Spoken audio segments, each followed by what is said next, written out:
عاشق ہے اب پارا پارا الوداع الوداع رمضان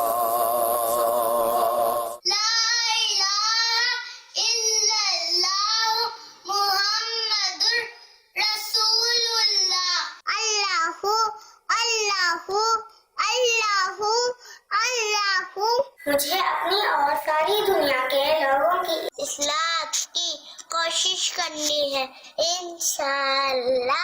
صلی اللہ علی محمد صلی اللہ علیہ وسلم۔ الصلاۃ والسلام علیکہ یا رسول اللہ وعلی آلک و اصحابک یا حبیب اللہ۔ میں نے آج پہلا روزہ رکھا ہے، بابا جان آپ میرے لیے دعا کرنا۔ آج میرا 28واں روزہ ہے، بابا جانی میں 4 روزے رکھے ہیں۔ میں نے آج پہلا روزہ رکھا، اس کا ثواب آپ کو احسان کرتی ہوں۔ پیارے امیر سنت، میں نے رمضان میں 9 روزے رکھے ہیں۔ اس سال میں نے ماہ رمضان کے پورے روزے رکھے ہیں، اس کا ثواب میں آپ کو پیش کرتا ہوں۔ میرے اہل سنت، آج میرا 29واں روزہ ہے۔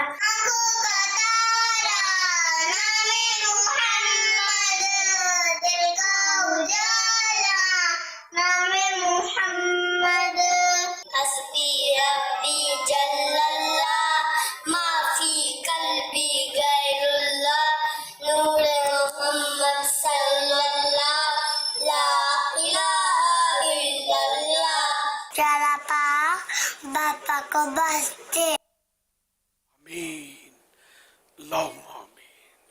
صلو علی الحبیب صلی اللہ علیہ محمد۔ ایک نیک آدمی نے اپنے استاد کو خواب میں دیکھا اور پوچھا، آپ کے نزدیک سب سے بڑی حسرت کون سی ہے؟ استاد نے جواب دیا، غفلت کی حسرت سب سے بڑی ہے۔ صلو علی الحبیب صلی اللہ علیہ محمد۔ الوداع الوداع جب گزر جائیں گے وہاں پیارا، جب گزر جائیں گے وہاں پیارا، تیری آمد کا شور ہو، کیا میری زندگی کا بھروسہ، کیا میری زندگی کا بھروسہ، الوداع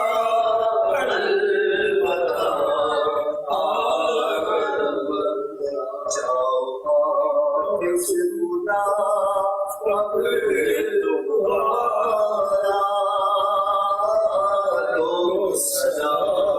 آخری امر ہمارا، الوداع الوداع جب گزر جائیں گے ماہ 11، تیری آمد کا پھر شور ہوگا، کیا میری زندگی کا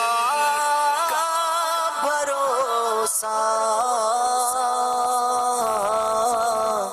الوداع الوداع آہ رمضان۔